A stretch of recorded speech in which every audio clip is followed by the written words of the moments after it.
Say to your African friend who speaks Swahili, Jambo. Jambo. Come on, that's the way you say it. Jambo. To me, that's just, I love that. Jambo. So much better than hello, good morning, what's up? Jambo. We're getting now into the Psalms. We're up to 28. Another Psalm of David. It's 9 verses long. I hope you read it last night and you meditated on or got something, like drew nectar from one passage or a verse or two. I'll tell you what jumped out at me. I'll read from the beginning. To you, Lord, I call. You are my rock. Jesus said some people build their houses on sand. What's hot, what's not, materialism, education, money that passes away in a second. Then other people build their house on the rock. Jesus is our rock. You are my rock. Do not turn a deaf ear to me. For if you remain silent, I will be like those who go down to the pit. You talk about urgency, desperation. If you remain silent and don't help me, God, it's over. Hear my cry for mercy as I call to you for help, as I lift up my hands toward your most holy place. Notice the words there, strong. My cry for mercy. People are in desperate straits, make desperate prayers. Hear my cry for mercy. That's emotional. That's really going out after it. As I call to you for help, as I lift up my hands toward your most holy place. In a lot of churches, they would usher David out. Please, no crying for mercy in the church, even at the altar. And you don't need God to help you. We have counseling. You have to pay $100 an hour, but we have counselors. They're very good. As I lift up my hands, we don't lift up our hands. We're not like that. We're not charismatic, Pentecostal, emotional. You don't have to lift your hands. God looks at your heart. Well, don't you think David knew that and he still lifted his hands? Lifting your hands makes God happy. He commands it in both the Old and New Testament. Why don't you do that right now and you find out you won't die? Lord, we lift up our hands to you. As a sign of worship, as a sign of need, we need you. As a sign of submission. People lift up their hands in a club or in a rock concert, in a rap concert. Well, they're most likely, their hands are more down like that, but whatever. Oh, my. We've come a long way, haven't we? Now it's mostly intellectual and has all the life of a ham sandwich. But not David. And a lot of people who pound the Bible, I have found, they pound the Bible for certain doctrinal things that they agree on. But when it comes to worshiping God or how the New Testament church operated, no, they depart from the Bible. That was for back then, not now. Who said that? Where'd you read that?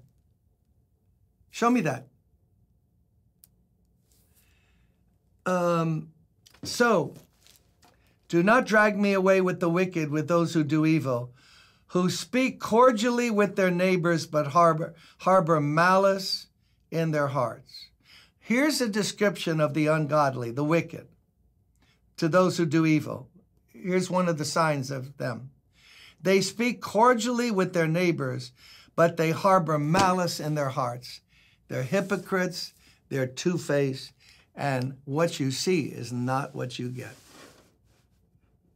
Hi, how are you? You look so great. I love that. You have a way with colors. And then 5 minutes later to their friend, did you see that rag she was wearing? No, I mean really. Compliments to get in with people, to win their favor.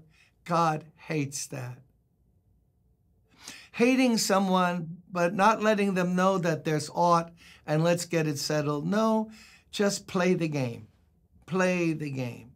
Play the game.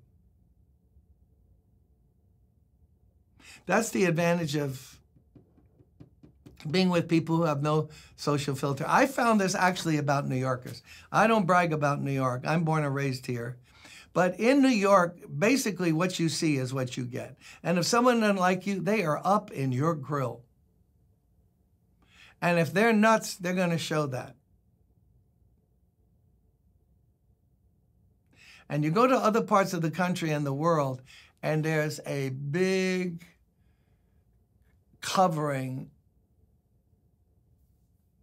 a glaze of politeness, and you don't know, look, we rented Radio City Music Hall, our church, on 3 different occasions, one time for 3 days, and I got to know the manager, okay? The stage manager.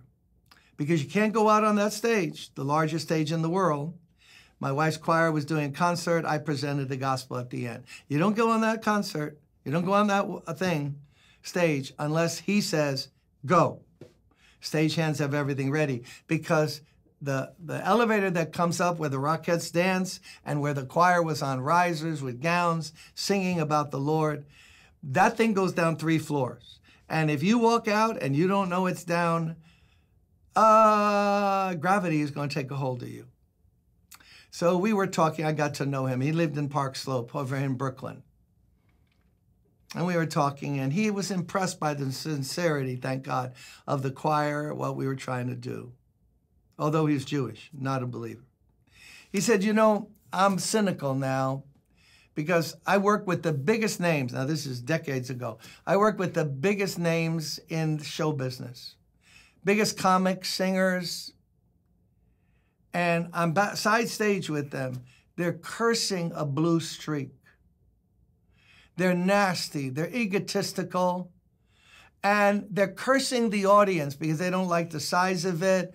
They're just ugly people, acting ugly. He said, I'm telling you. He named a couple exceptions to that. He said, and then the minute the announcement comes on, and they're right next to me. He had like a desk. They're right next to me, side stage. And now let's welcome whoever. And he said, they transformed. Reverend, I'm telling you, they transformed into another person. They'd walk out with this humility. It's so beautiful to see you. Thank you for being here. And, you know, I got to thank the man upstairs. And he said, I would stand in awe of their transformation. You know Dr. Jekyll, Mr. Hyde? He said when their gig was over and they walked off, they hadn't even hit where my desk was. Every 4-letter word was coming out of their mouth. One woman that he mentioned, he said she cursed like a sailor. She put the stagehands to shame. They were like wincing. God hates when we act one way in front of people, but we're harboring something else in our heart. Let's be who we are. Let's say what we mean. And let's ask God to make us more like Jesus. He never had 2 faces. He only had one. Let's do the same today. Blessings, and see you tomorrow. Me again. Listen to this. Buenos dias, Pastor. I believe this is somebody who is Latino, I think. In Psalm 9, the verse that blessed me was 9 and 10. The Lord is a refuge for the oppressed, a stronghold in time of trouble. Those who know your name trust in you. For you, O Lord, have never forsaken those who seek you. I am grateful to the Lord that he is my refuge. He's my shelter. He's my strong tower, protector, a place of safety. I know that no matter what I face or struggling, I know the Lord is there for me. So that's for both of us, all of us. Let's apply this word of faith. I know that I can go to him at any time and any place, and my Lord will listen to my cries for help. He will answer me according to his will. I truly have a loving Father. Woo! That is so good. Thank you for your comments. Keep sending them. Bye-bye.